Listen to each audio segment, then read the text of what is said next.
청장님 마이크 안 켜셨습니다. 됐어요? 네, 됐습니다. 그래요? 반갑습니다. 또 우리 권근 교수님이 또 이렇게 말씀드릴 기회를 주셔서 또 고맙고요. 오늘은 기상 데이터에 대한 이해보다도 제 사정을 좀 먼저 말씀드리는 게 좀 나을 것 같아가지고요. 그게 오히려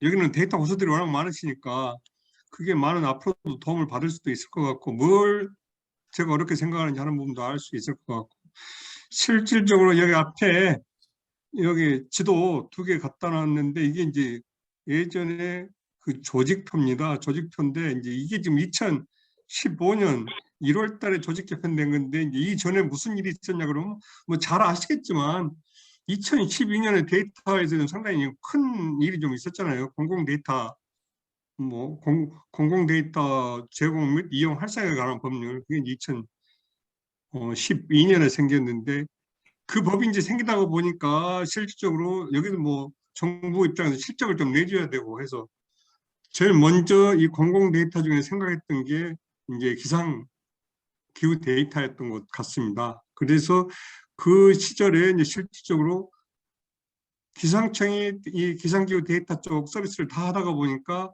민간 쪽 영역이 적은 거 아니냐 해서 그때 이제 어플도 날씨 앱도 이제 중단을 한참 이제 시켰고, 그 다음에 했던 게 이제 지방까지 포함해 가지고 그 당시에 서비스가 한 700점 정도 있었어요. 지방까지 하면 거의 한 7, 80기간 좀 되니까 그 서비스가 있었는데, 그 기상기후 서비스를 이제 못하게 민간 쪽 넘기자 해서 민간 쪽 이관을 시켰고, 그 다음에 또한 한 게 그것만 가지고 되겠느냐.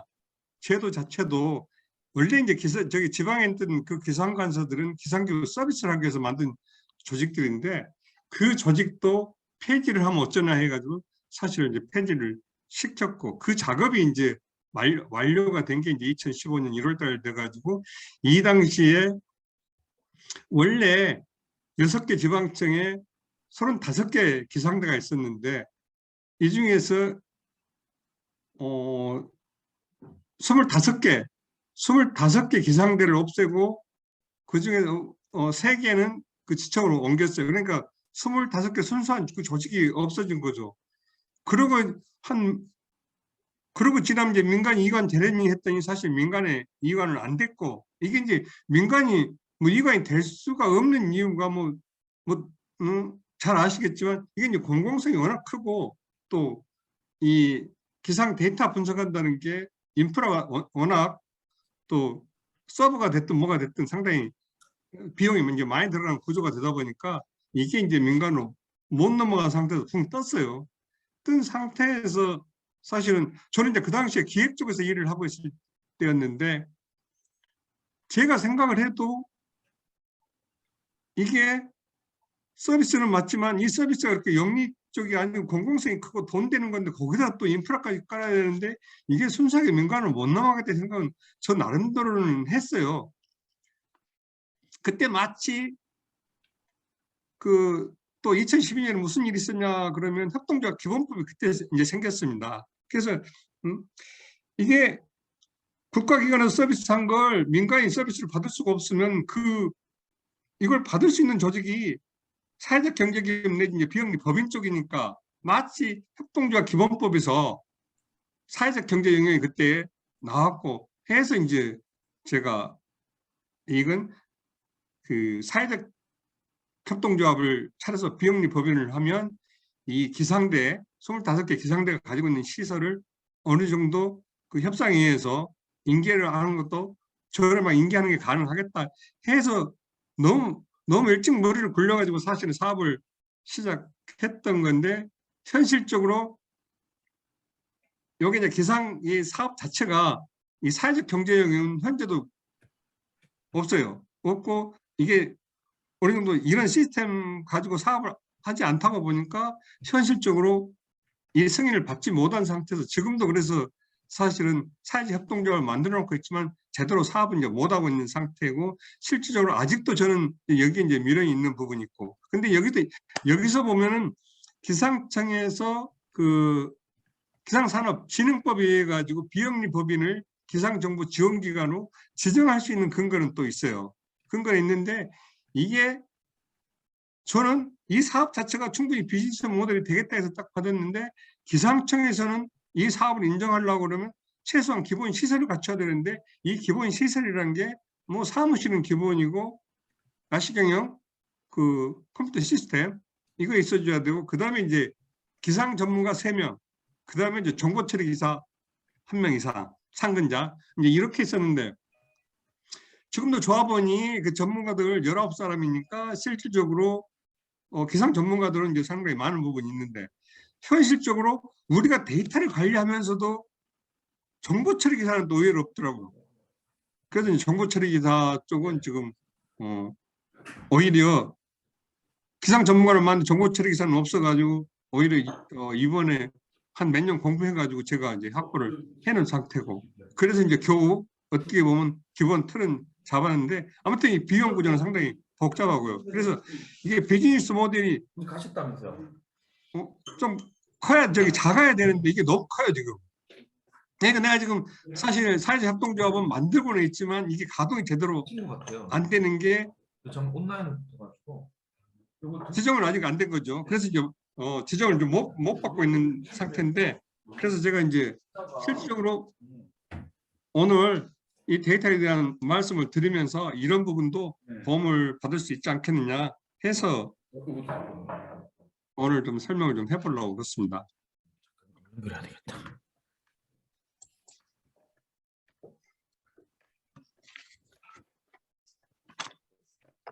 말씀드릴 순서는 뭐 기상과 기상기후 데이터에 대해서 말씀드리겠고요. 두 번째는 그 가장 기본적인 자료를 할 수 있는 우리 그 기상기후 데이터 개방 포털 이 부분이고 이게 이제 어떻게 보면 예보를 내기 전에 최소한의 관측 자료들을 모아놓은 거고 이 기상자료 개방 포털에 대한 이해가 충분히 있어야 이제 나머지에 대한 이해가 이제 훨씬 쉬워지는데 세 번째는 어떻게 보면 그 데이터 전문가들이 가장 관심이 많은 그 기후변화하고 연관되는 부분들이기도 하겠지만 또 응용 부분도 많고 해서 이제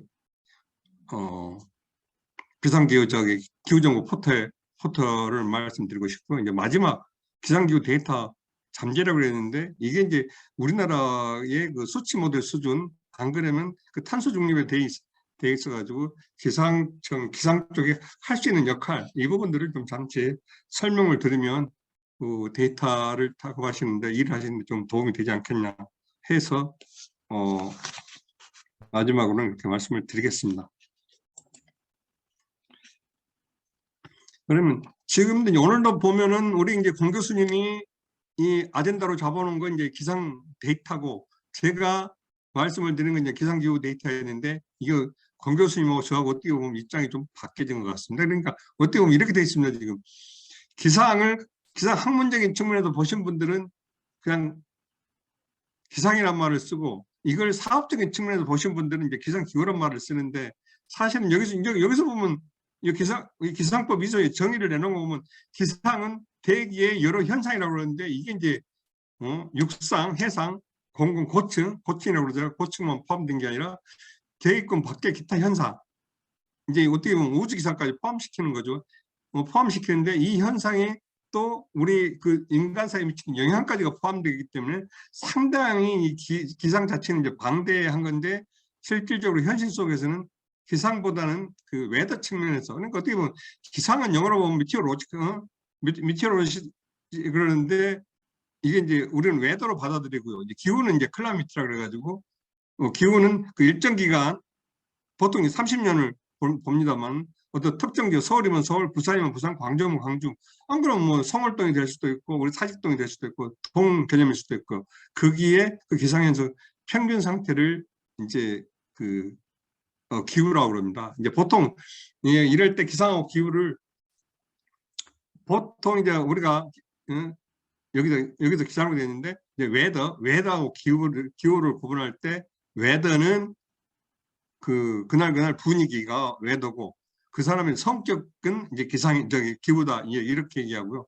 실질적으로 웨더하고 기후를 모아놓은 게 총괄적으로 이제 기상입니다. 그러니까 어떻게 보면 우리 권 교수님이 쓰시던 그 기상 데이터라는 표현이 가장 정확한 표현인데 이걸 민간 단에서 이제 얘기하다 보면 민간을 설득시키기가 상당히 힘드니까 이제 보통 이제 기상기후 데이터라고 그러고 그리고 이제 저희가 이제 그 예산을 확보하고 사업을 하는 측면에 있어서도 기상청보다는 뭐 국회나 뭐 기획재정부 이런 쪽에서는 예산을 따려면 기상기후청이 낫지 않느냐 이렇게 얘기도 하는데 이거는 그 민간 단에서 받아들이는 입장이 기상기후하면 사업이 훨씬 커지는 것 같고 기상하면은 작아지는 것 같아서 그러는데 학문을 하는 사람들은 학문에 정의가 있기 때문에 그걸 잘 안 바꾸잖아요. 그래서 끝까지 이제 기상청을 고수했는데 그런 부분은 어쩔 수 없다고 보고 그래서 지금도 보면은 밖에 나가면 이제 기상기후란 말을 쓰고 학회나 어디서 이제 가서 발표를 할 때든가 그럴 때 이제 기상이라는 말을 씁니다.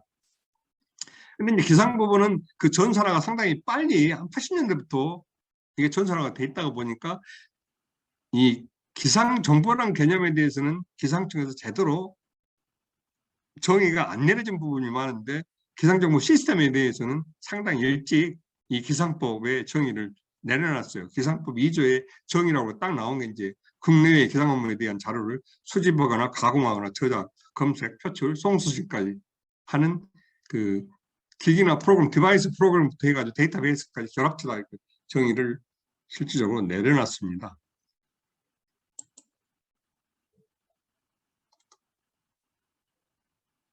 다음 이제 여기서 보면 이 기상 정보를 예보 같은 경우는 뭐 기상법이 이제 1960년도에 이제 만들어졌고 밑에 나오는 이제 기상산업진흥법은 2009년도에 나중에 만들다 보니까 그 기상청이 받아들인 기상 정보는 예보 수준을 벗어날 수가 없어가지고 이 기상청에서 이 기상 정보의 정의 자체가 예보 업무 규정 우리 쪽을 뭐 훈령이라고 그러죠. 이 훈령 속에서 이제 기상 정보가 정의가 내려진 게 있는데 요게 이제 실질적으로는 그 우리가 얘기하는 날씨 정보 위주로 많이 돼 있어요. 물론 이제 이론상으로는 뭐 기상 정보에 포함되어 사항으로 뭐 기상 상황이나 전망, 특이한 기상 정보 이런 게 들어간다 하지만 거의 크게 보더라도 이제 예산 쪽으로 돼 있고 실질적으로 기상산업진흥법에 제대로 박혀 있어야 될 이제 기상 정보는 기상 정보에 대한 정의는 나중에 이게 기상산업진흥법이 만들어진 다음에 이제 거기 들어가다 보니까 기상정보 스스로 기상을 정보 제공하면서 수수료를 받아야 되니까 이 수수료 개념으로 기상 정보를 어떻게 보면 보안 측면에서 정의를 내놓은 게 있고요. 실질적으로 기상 정보란 말을 제대로 쓰는 이제 세계 기상기구 WMO에 대해서는 우리가 흔히 쓰는 기상 정보에다가 많은 다른 정보까지 포괄적으로 쓰고 있는 부분이 있습니다. 그리고 이제 기상청에서 쓰는 이제 기상기후 데이터라는 개념은 기상청에서 쓰고 있는 기상 데이터는 이제 물론이고 이제 지진 관측법에서 쓰는 데이터까지 포함하는 그런 개념으로 되어 있고요.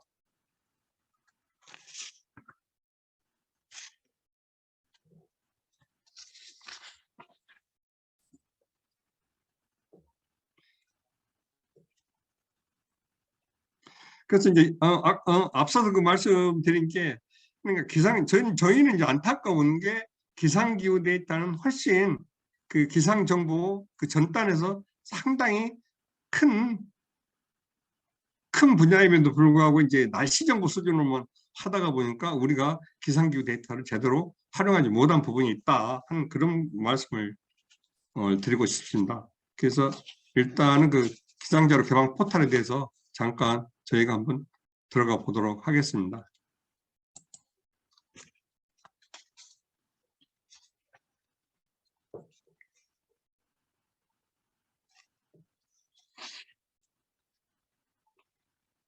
이번에 이제 기상기후 평년값 상세 조회 서비스가 바뀌었다는 얘기 같고요.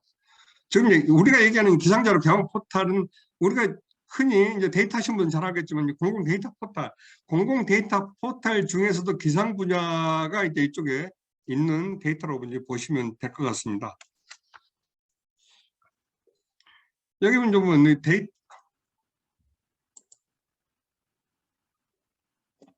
잠깐만요.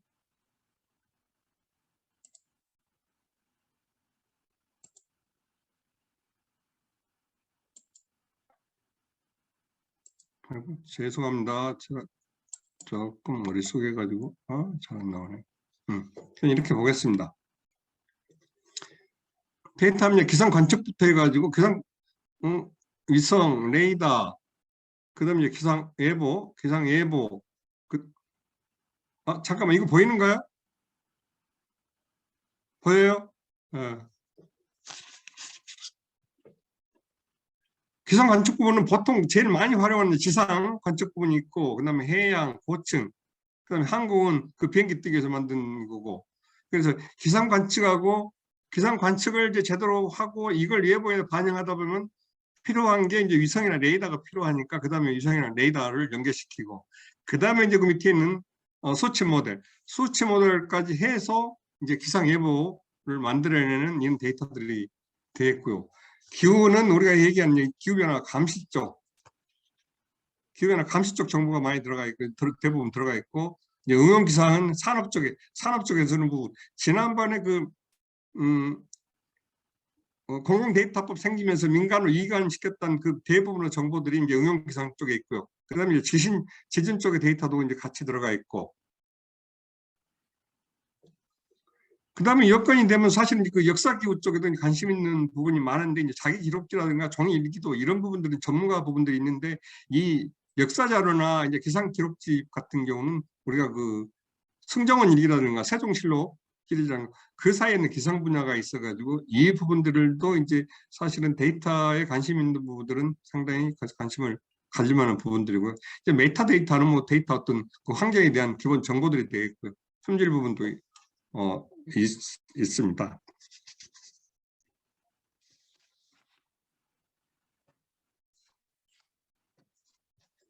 근데 여기서 흥미 가질 만한 부분 여건이 되면 이제 세계 기상정보 전문,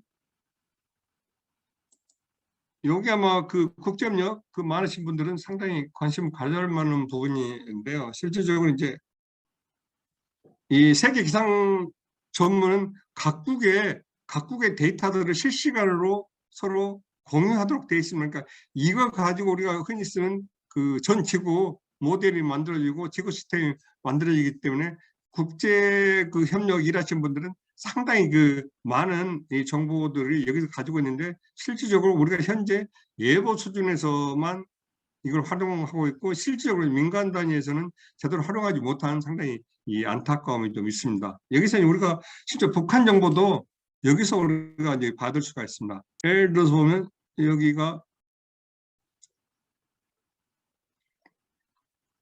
북한을 한번 볼까요?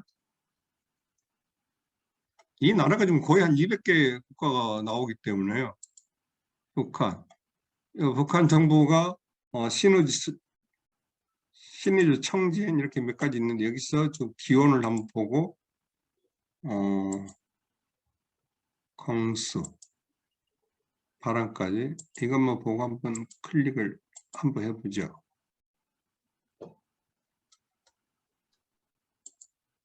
총장님, 예. 그 이제 지금 포탈 그 화면만 계속 떠 있고, 지금 청장님 작업하시는 화면은 지금 공유가 안 되는 그래요? 것 같아요. 예. 그래. 그래서 내가 여쭤본 건데, 잠깐만. 예.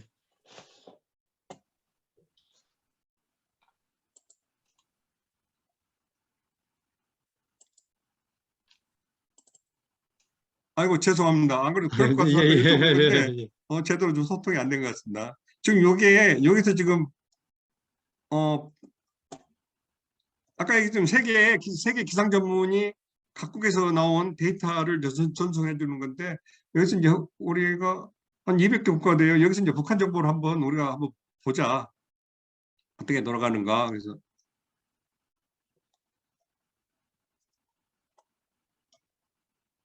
북한.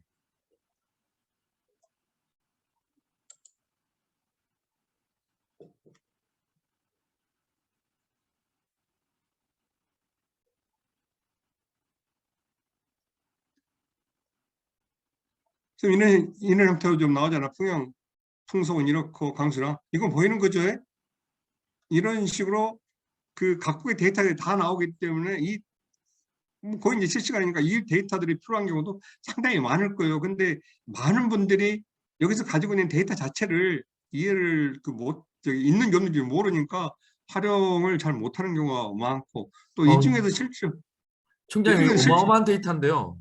그래서 이게 상당한 데이터 그래서 이건 저도 이제 기회가 되면 언제 한 번은 이거 가지고 앞으로 작업할 가능성이 있을 거예요. 실질적으로 탄소 중립이 됐든 뭐가 됐든 다른 작업할 때 이게 상당히 나름대로 의미 있는 자료라고 봐주고요. 이 중에서는 이제 이미지로 오는 경우도 있긴 있는데 이런 부분 그래서 이건 말씀드리고 싶었고 북한 정보도 이렇게 들어오는 게 있고요.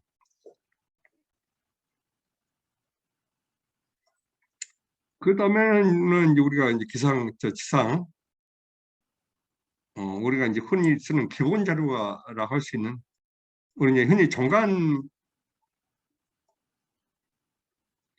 기상 관측이라고 하는데 흔히 이건 그 기본 자료로 보시면 될 것 같아요. 이게 이 데이터들이 각국에 넘어가서 그 일기도라든가 수치해보 이런 자료가 되기 때문에 이 종간 기상 관측은 정해진 시간에 그 정해진 지점들에 관한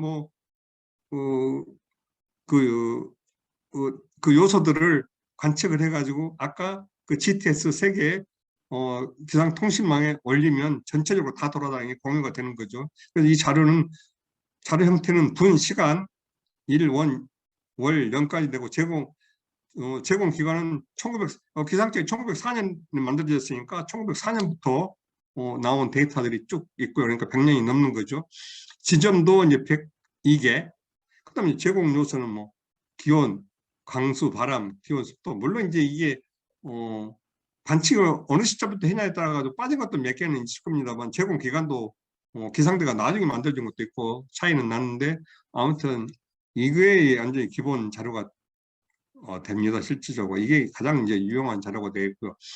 이게 여기서만 끝난 게 아니라 이건 이제 일기도나 모델 쪽에 다 이제 반영되는 거고요. 근데 이제 실제 우리가 대난 쪽에 현황 파악하기 위해서 이 관측을 또 따로 하는 게 있는데 이건 그 유인 관측이라 그래가지고 우리가 시정이라든가 몇 가지 구름 관측이라는 게 눈으로 봐야 되는 관측이 있어서 포함되는 건데 이제 자동으로만 관측도 따로 있습니다. 그게 이제 방제 기상 관측해 가지고 이건 전국적으로 하면 510개예요. 510개인데 이건 시 군구 단위 어지간하면 다 있죠. 그러니까 그 지역에 있는 그 기온부터 시작해가지고 파악할 수 있는 이것도 상당히 이제 유용한 자료고 실질적으로 데이터를 제대로 활용할 수 있는 분 같으면은 이 공공기관 기상관측, 농업기상관측은 지금 농촌 기능촌 넘어가지고 여기 있는 관측 자료는 그렇게 많은 부분은 아닌데 역사적으로 한 11개 지점인가요? 있어서 의미는 있어요. 근데 실질적으로 공공기상관측은 품질이 다소 문제는 있습니다만은 기본 품질 관리는 지금 기상청에서 해주고 있기 때문에 근데 이게 워낙 많아요. 이게 전국의 그 공공기관, 국가기관도 마찬가지고 공공기관이 하는 그건 다 여기가 모아져 있는데 이게 이제 실질적으로 분단위 개념이 되니까 제공이 2009년부터 요게 한 4,000군데가 될거면 정확히 한 3,700 정도 그 기관이 관测 지점이기 때문에 이 데이터를 활용할 수 있으면 상당히 유용하게 쓸 수 있는 부분도 많을 거예요. 이 중에서 물론 질이 좀 떨어진 것도 몇 가지는 있을 수도 있겠지만 그 품질을 좀 조사해보면 나오니까 그래서 그런 부분도 있고 그 다음에 이제 우리가 이제 미세먼지 쪽에서는 사실 기상청 역할이 조금 애매해지게 돼 있기는 하는데요. 이 황사관측 저희는 기상청 쪽에서 황사관측으로 포함되기로 하는데 요즘 이제 미세먼지 부분은 PM 2.5 그쪽에 관심 많다가 보니까 그건 환경과학 쪽에서 하고 이 황사관측 PM10은 여기서 데이터가 나가는 부분이 있고 근데 두 가지는 엮어져서 되긴 되는데 이제 이런 부분도 상당히 관심을 가져볼 만하다 이제 그 말씀을 좀 드리고 싶습니다. 진정한 빅데이터인데요, 청장님. 그래서 이제 이 내용을 의외로 하긴 기상청 내에 있는 분들도 실질적으로 그러니까 제가 이제 기상청을 욕할 생각은 없는데 이제 기상청이 모든 자료가 예보 중심으로 되어 있다가 보니까 그 이후에 어떻게 벌어진 일도 어떻게 활용될 건가 이건 또 다른 어떤 조직들이 일을 이루어 줘야 되는데 역사적으로 모든 일을 예보부터 출발하다가 보니까 그 팀들이 워낙 강팀들이 되다가 보니까 실질적으로 다른 분야는 상대적으로 상당히 약합니다. 약하고 저도 많은 문제점을 저는 조정관 시기를 했음에도 불구하고 이 많은 부분들을 얘기를 했었는데 내가 분명히 기상청에서 퇴직하기도 전에 이 사회적 경제 영역에 뭔가를 해줘야 이게 제대로 돌아간다는 얘기까지 어느 정도 했음에도 불구하고 사실은 한계가 있더라고요. 그래서 얘기를 못 하다가 보니까 지금도 많은 아쉬움이 있는데 이 관계는 이제 데이터 쪽을 잘 아시는 분들 입장에서 보면 상당히 관심 있는 부분이겠다 해서 같이 얘기하다 보면 또 풀 수 있는 방법도 있지 않겠느냐. 비용 문제도 어느 정도 규모만 나왔지만 소셜 펀딩을 하든 어떤 형태를 하든 같이 풀 수도 있는 방법이 있겠다 해서 이제 여기서 이제 말씀을 이제 드리는 거고요. 지금 저기 이 데이터 자료를 가지고 요즘 저 빅데이터 분석 기자 실기 연습을 할 때 이걸 많이 활용하더라고요. 맞습니다. 많이 활용했는데 실질적으로 전문가들 아니면 어떻게 활용할지도 모르는 거 접근이 잘 안 되더라고요. 근데 데이터 기상 포털 개방 포털에 들어가 보니까 저도 깜짝 놀랐습니다. 아, 이거 경제적 가치가 엄청 많이 있을 수 있는 많죠. 데이터인데 이거 이렇게 그냥 그래 국가에서 공짜로 제공하는구나. 우리는 그렇죠. 이걸 가지고 어떻게 활용해서 새로운 데이터를 만들어내면은 가치를 만들어낼 수 있겠구나. 이 생각이 들었습니다. 제가 그 영림원이라고 하는 그 우리나라 ERP 거의 뭐 1, 2위 다투는 업체 뭐 좀 도와줘야 되는 상황이 있는데 그 우리 그래요? 청장님 말씀하시는 그 날씨 경영 있잖아요. 예. 그러니까 기존의 ERP하고 음. 의사결정을 위해서 외부 그렇죠. 정보를 연계시켜서 뭐 기상 날씨 이런 거를 날씨 경영. 예, 날씨 경영하는데 이거 딱 보니까 예. 이거 해주면 굉장히 그 기업에 도움 될 것 같습니다. 네. 예. 그러니까 우리 권 교수님이 잘 보셨다고 생각하는 게 이 데이터 하시는 분 보면 데이터에 가면 상당히 탁월하신데 기상을 하시는 분들 입장에서는 예보만 생각하고 하다가 보면 이제 나 같은 경우는 예보하는 사람이 아니니까 데이터에 대해서 이렇게 엮으면 되겠다 생각을 하는데 저는 기상기후 데이터를 기상청에 근무하면서 제대로 오가니즘 안 하다 보니까 실질적으로 뭐가 있는지 사실은 잘 몰라요. 그러다 보니까 구체적으로 들어가면 조금 더 애매한 부분이 있는데 구체적으로 애매한 부분들은 우리 데이터 전문가들로 얘기하다 보면 방향은 나오지 않겠느냐 해서 이제 이 말씀을 이제 드리는 거고요. 실질적으로 이게 여기서 끝나는 게 아니라 더 재밌는 건 기후 쪽에서 나올 수가 있어요. 지금 실질적으로 보면은 어차피 인공지능 AI라는 게 과거 현재 중심으로 미래를 예측하는 부분인데 기상은 거기에 맞추면 딱 맞아요. 근데 지금은 이 데이터 중심으로 해가지고 기상이 이제 미래를 가다가 보니까 이 미래 이 기상 요소하고 이 과거 이 연결고리는 AI가 잡아내줘야 되는데 AI를 하신 분들 입장에서는 여기에 대한 알고리즘 쪽이 약하고 기상을 하시는 분들 입장에서는 이 감각이 좀 여기까지 있는 연계가 안 되는 부분들이 또 있고 하다가 보니까 이제 문제가 되는 부분이고. 그래서 이건 여기까지 하고요. 그 다음에 이제 우리가 다시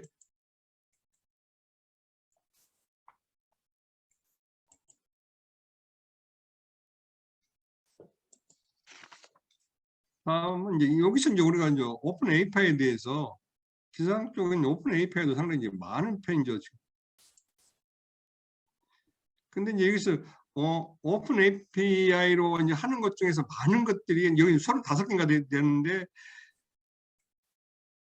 여기가 실질적으로 그 많은 제공은 되는데 활용이 안 되는 부분들이 개발 단계에서 개발 중심 연구가 되고 이게 현장하고 연계되는 부분은 또 한계가 또 있는 것 같더라고요. 그리고 또 서버를 또 구축해야 되다 보니까 이 오픈 API로 제공은 되는데 막상 서비스 하는 쪽은 민간 단위에서는 한계가 있다 보니까 제대로 활용 안 되고 있는 부분도 결국은 사회적 경제 영역에서는 가능한 부분이 있으니까 같이 알아볼 필요가 있지 않겠느냐. 그래서 뭐 오픈 API에 대해서는 너무 오히려 뭐 다들 저보다 다 잘하니까 여기서 신청하면 여기 신청할 수가 있고 이제 우리 쪽에서는 여기 35개가 있는데 우리 그 오픈 API 중 가장 많이 활용되고 있는 게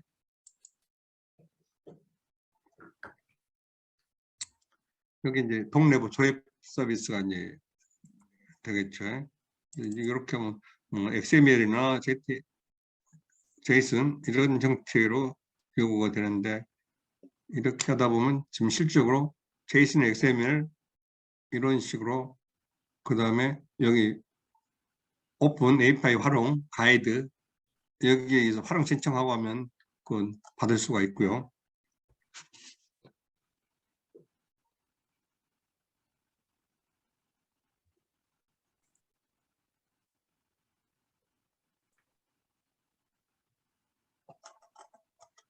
이건 이렇게 활용하시면 되겠고요.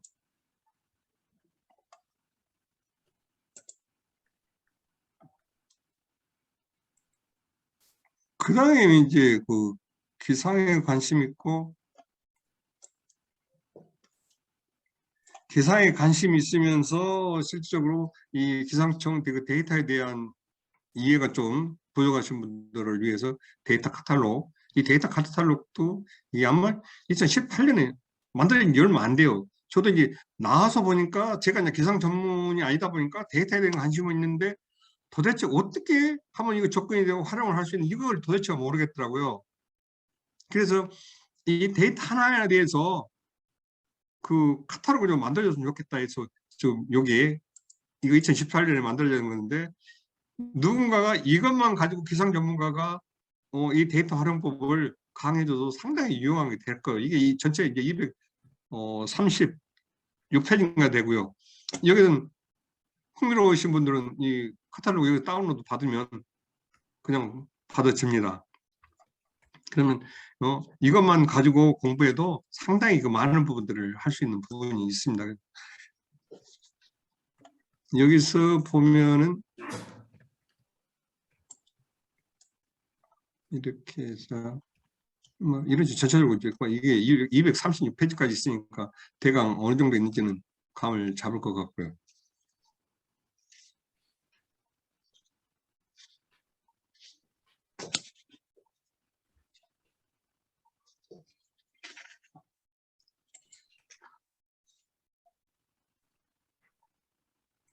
아이고 미안합니다. 이거 자꾸 나오네. 그 다음에 또 하나 참고할 만한 게 이건 뭐 기상자료 개방 포털 사용법 이것도 뭐 60쪽인가 되던데요. 이것도 뭐 보시면 이 매뉴얼 관련된 매뉴얼이기 때문에 상당히 보탬이 될 것 같습니다.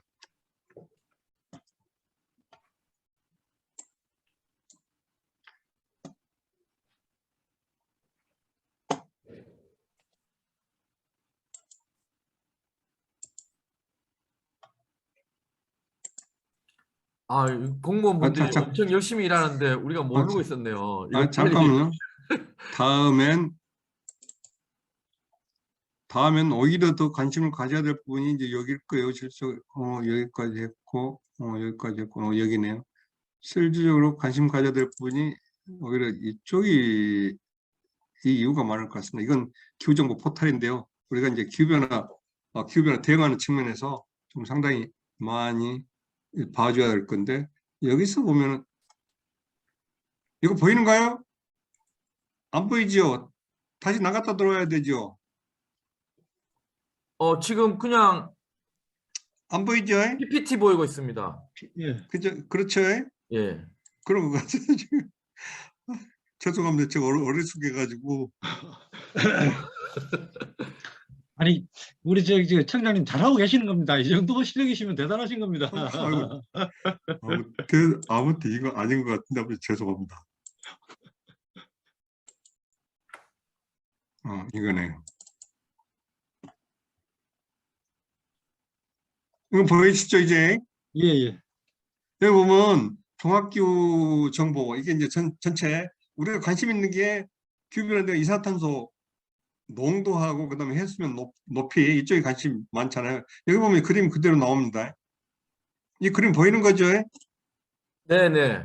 여기 지금 우리나라 우리나라 전 지구촌 이산화탄소가 이만큼 지속적으로 계속 농도가 올라가고 있다는 얘기고 네. 이건 기온 편차가 조금씩 줄어들고 있다 오히려 하는 거고 이게 아니 일단은 제가 볼 때는 뭐 저 비즈니스로도 모르겠지만 일단은 공부하기에 너무 좋습니다. 이게 뭐 개인정보보호법도 안 걸릴 것 같고. 그렇죠. 예, 이거 빅데이터 이거 뭐 네. 시각화 또 뭐 여러 가지 알고리즘으로 분석해 보면 너무 좋은 데이터인데요. 그렇죠. 예. 그다음에 이거 마지막 세 번째 이게 이제 해수면 높이가 이만큼 바뀌고 있다는 얘기니까 이거 우리가 얼마만큼 심각한지 좀 알 수 있을 거라고 봐주고요.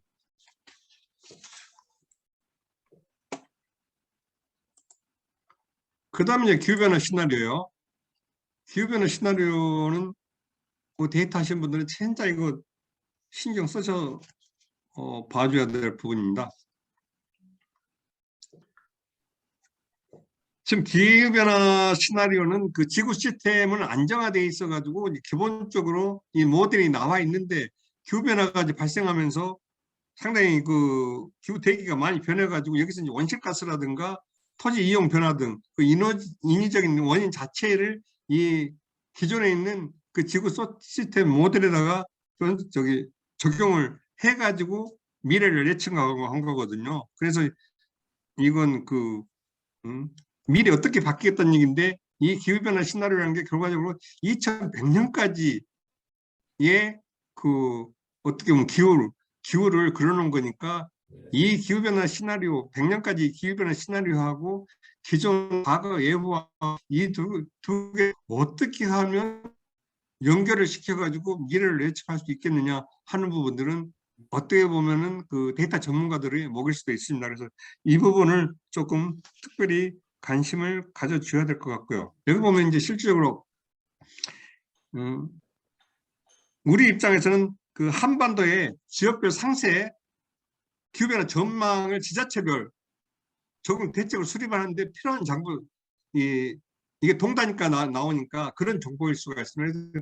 어떻게 보면 지자체 수준에서 이 부분들을 상당히 학습을 많이 해야 되니까 근데 지자체 수준에서 이 학습을 한다고 해도 혼자서는 이야기했으니까 지역 공동체 전문가들이 상당히 이거 관심을 가지고 뭐 데이터 전문가도 들어갈 수 있죠. 이 지역 그 공동체의 이 시나리오 부분은 해결을 좀 해줘야 되는 거 아니야 스스로가 같이 그래야 우리가 탄소 중립에서 역할을 할 수 있다 이제 이렇게 보고 있어서 이 부분은 상당히 그 전문가들 입장에서도 책임감을 좀 가지고 볼 필요가 있습니다. 뭐 예를 들면 이제 이렇게 되겠습니다. 미래 기후 전망을 클릭하고 이제 행정구역 상을 이제 클릭해 봤을 때요. 이렇게 이제 시나리오 RCP 2.0이면 이게 그 대표 컨센트레이션 대표 농도 경로 2.6 이건 그 우리가 탄소 대응을 제대로 해가지고 상당히 탄소 배출이 작았을 때 나온 거고요. 대충 우리가 상당히 방치했을 때 나온 우리 기준으로 참고를 해보려고 그러면 그래서 방치해서 나온 게 이제 RCP 8.5가 되겠는데 이걸로 한번 해보고요. 그 다음에 행정구 어디까지 갈 수 있냐 봤을 때 이제 기초 해서 종로구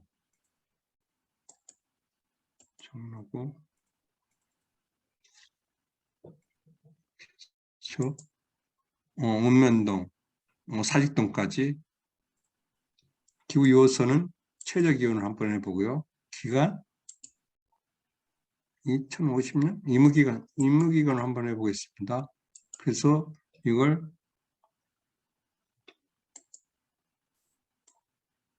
2050년까지 계절 변동을 한번 봐볼까요? 이렇게 했을 때 이렇게 조회를 하게 되면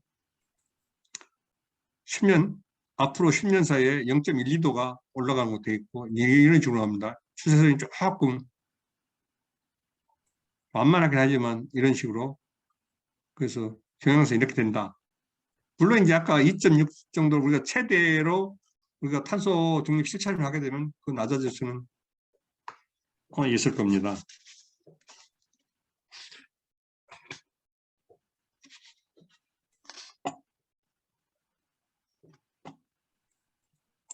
이건 여기까지만 하고요. 다시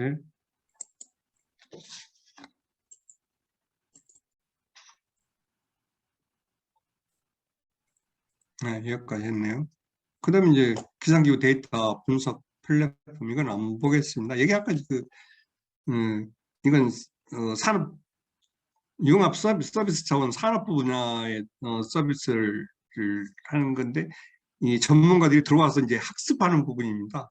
여기서 뭐 이건 뭐 우리 그 데이터 전문가가 좋아하는 부분들이 바겠네요.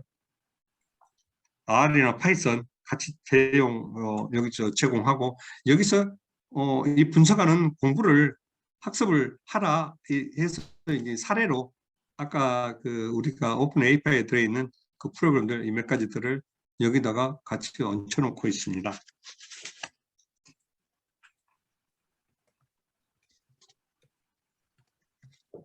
그다음에 이제 이건 이 날씨 경영이라는 게 지금 공공 데이터 활용 경영, 지금 우리가 ESG 얘기할 때 ESG에서 가장 기본적인 게 사실은 온도, 습도 이런 부분인데 이게 어떻게 보면 그 날씨 경영 시스템, 그래서 스마트 팩토리가 됐든 스마트 시티가 됐든 날씨 경영 시스템이 되지 않으면 엄밀하게 스마트 팩토리는 안 나오는 거죠. 그래서 거기서부터 출발하는데 실질적으로 우리가 지금 현재 이 날씨경을 소개 정도의 여기가 들어가 있고 이 시스템에 들어가면 이 플랫폼에 들어가면 실적으로 많은 내용이 별로 없어요. 근데 안타까운 게 10년 동안에 한 300군데 정도를 날씨경 우수 기업 해놨는데 물론 이제 여기 선정 기준은 뭐 날씨 경영에 대해서 어떤 인프라 시스템이 얼마나 갖추고 있느냐, 데이터에 대해서 어느 정도 공부를 하고 있느냐, 임원이나 중에서 데이터에 대해서 이해하는 사람이 얼마나 있느냐, 이런 부분들을 이제 평가하는 거고, 실질적으로 수익에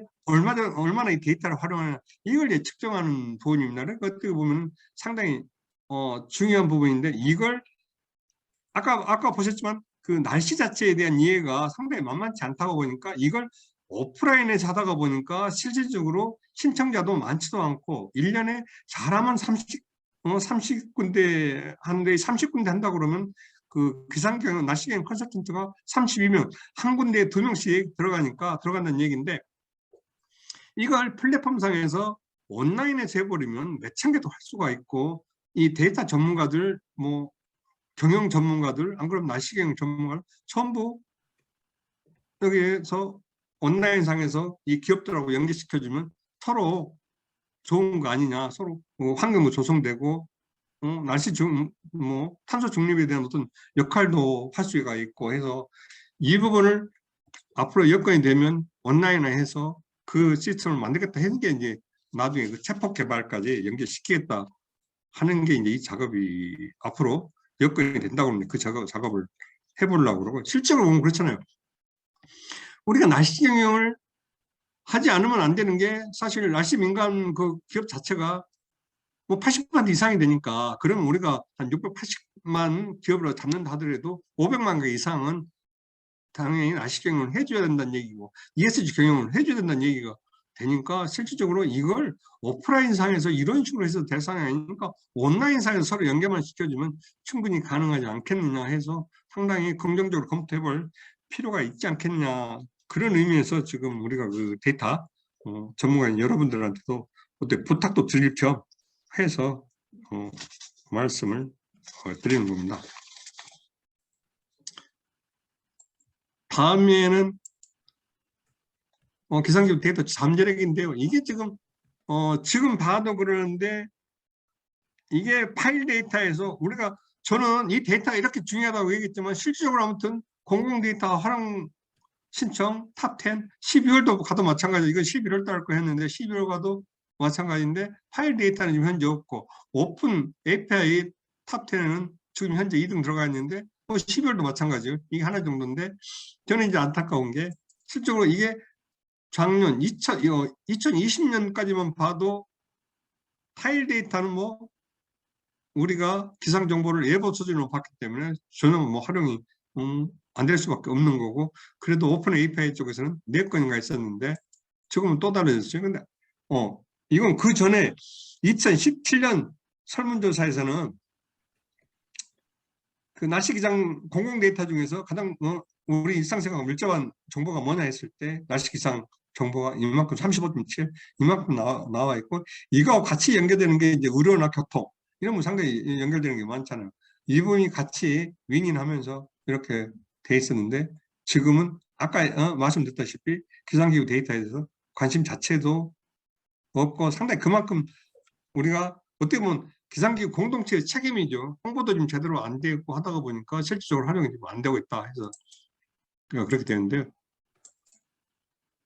실질적으로 하면 진짜 저도 이제 현장에 나가서 보니까 기상청, 대한민국 기상청 엉터리라는 얘기를 상당히 많이 들으면서 저는 너무 억울하더라고요. 야, 이건 안 돼. 물론 이건 이제 우리 책임이 어떻게 보면 어떻게 보면 이제 우리 책임인데, 실질적으로 데이터 전문가들이 이해할 거예요. 수치 모델이, 이 모델이 얼마만큼 중요한지. 이 수치 모델 자체가 지금 2020년도에 한국이 지금 지구상에 수치 모델 굴릴 수 있는 국가는 한 12개 정도밖에 사실 안 되긴 안 돼요. 수치 슈퍼컴퓨터를 돌려야 되고, 이거 경제적으로 어느 정도 뭐 여력이 돼야 되고 하다가 보니까 선진국이 아니면 안 되는데, 아무튼 그렇다 치더라도 2020년 기준으로 보면, 물론 이게 그 예측 모델하고 실제 일어나는 관측치하고 얼마만큼 차이 나느냐 했을 때 그 오차를 가지고 잡는 건데, 그 오차로 보면 이제 실질적으로 대한민국 자체가 오차가 4번째 랭킹인데, 문제는 앞에 있는 1, 2등 자체가 1등은 ECMWF를 가지고 유럽 중기예보센터에서 유럽을 대표하는 전체적인 그 시스템이에요. 그 다음에 그 실질적인 1등은 그 영국이죠. 2등으로 되는 영국. 그 다음에 이제 호주가 3등, 한국이 4등이에요. 근데 이게 2020년 이렇게 됐는데, 사실은 2018년 거 보면 여기에 3등 나와 있을 거예요. 그러니까 이게 2년마다 하는 이 부분들이, 이 성적이 이거라고 그러면 이건 그냥 만들어진 실력이 아니라는 걸 참고로 좀 알아주셔야 이 데이터 작업할 때 상당히 좀 남을 설득시킬 때 의미가 있지 않겠냐 해서 말씀을 드리는 거고요. 그 다음에 우리가 탄소 중립에서 온실가스 관측 기술 수준이 상당히 괜찮은 편입니다. 우리나라가 그 탄소 기후변화 대응 지수에서는 지금 64개 국가 중에서 한 59위 정도 해가지고 상당히 밑바닥이고 기후 악당국가라는 소리가 드는데, 이건 절대 기술 문제가 아니라는 걸 내가 말씀드리고 싶어서 이 말씀을 하는 거고, 이건 여기서 끝나는 게 아니고, 지금 이번에 온실가스 기온 추정 모델, 이게 WMO 사업 승인 받았는데, 이게 세계 5번째. 이 모델이 승인받을 수 있다는 건 우리가 데이터 처리 기술하고 모델 수준이 그만큼 된다는 걸 얘기하잖아요. 그러면 앞에서 그 모델, 수치 모델 우리가 얘기를 했지만, 그때 우리가 4등이었잖아요. 그 앞에 있는 것들이 거의 다, 이 앞에 있는 게 전부 그 국가들이에요. 예를 들어서 영국, 호주 있잖아요.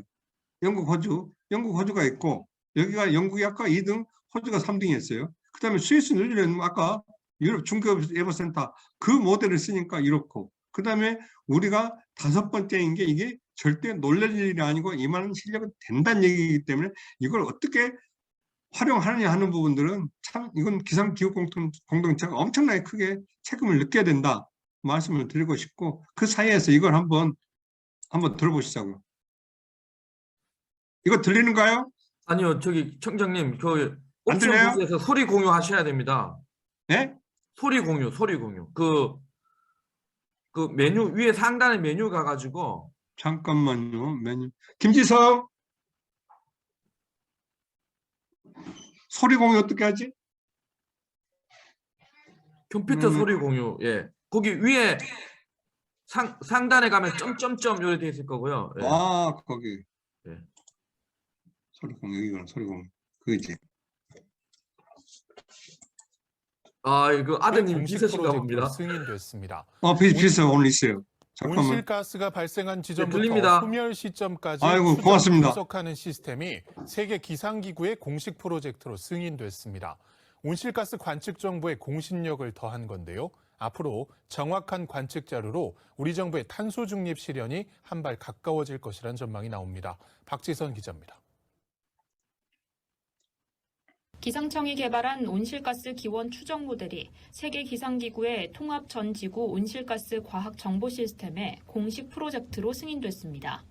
영국, 스위스, 뉴질랜드, 호주 이후 전 세계에서 5번째이자 아시아에선 최초로 국내 온실가스 감시 분석 기술이 국제사회에서 인정받았다는 평가가 나옵니다. 온실가스 기원 추정 모델은 기상청이 안면도, 제주도, 울릉도, 독도에 설치한 기후변화 감시소를 통해 온실가스 농도를 관측한 뒤 대기 흐름을 추적해 온실가스 최초 발생 지점을 분석하는 시스템입니다.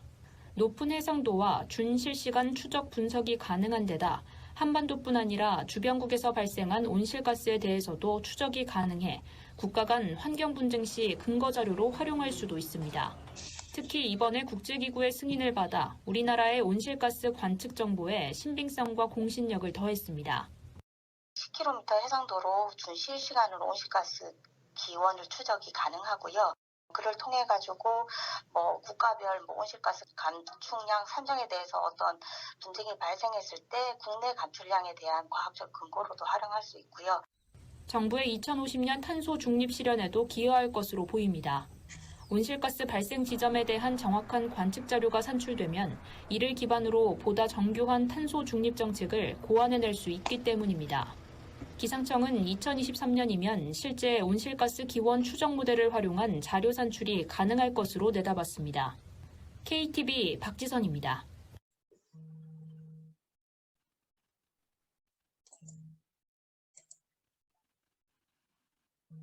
네, 이상입니다. 우리가 이제 보시다시피 실질적으로 우리가 지금 탄소 중립 실천 자체가 상당히 중요한 시점인데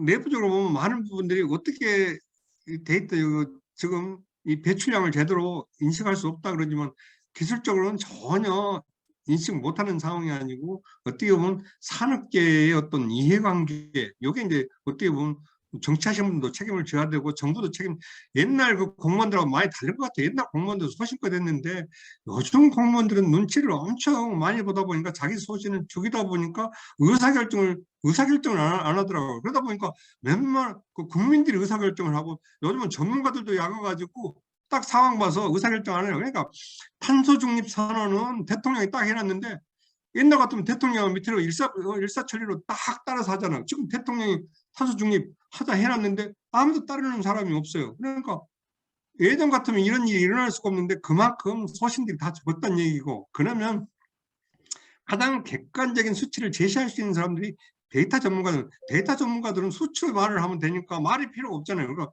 수치를 제시만 해주면 나머지 설명은 정치하는 사람이 하든 정부가 알아서 하라고. 그러면 가장 당당한 게 과학자잖아요. 과학자들은 해석은 니네들이 해라, 나는 수치를 제시하겠다 하면 온실가스 관측 얼마만큼 되고 이산화탄소 배출 얼마만큼 된다만 얘기해주면 이 배출이 왜 이쪽에 많이 나냐 하는 부분들 그건 니네들이 알아서 분석해라 하다가 보면 그건 시민들이 눈치를 하든 뭐 하든 해서 줄일 수가 있지 않겠냐 해서 우리나라 탄소 중립 문제는 데이터 전문가들 책임이 이제부터는 상당히 크다 하는 이 말씀을 제가 드리고 싶습니다. 이상입니다. 혹시 뭐 질문이나 필요한 거 있으면 얘기를 해주시고요. 코멘트도 좋습니다. 너무너무 좋은 강의 감사드립니다. 아유, 고맙습니다. 너무 잘 들었습니다. 네. 너무 쫄았는데 다행히 그렇게 들어줬으면 제가 너무 고맙죠. 그 진짜 제가 생각하는 그러니까 이 진짜 빅데이터 인공지능은 이제 청장님 같이 그 어떤 분야의 전문 지식 전문가하고 저처럼 이제 엔지니어가 합쳐져야 된다는 그런 제 주장을 계속 하고 있는데 오늘 일단 그런 네. 좋은 사례가 된 것 같습니다. 네.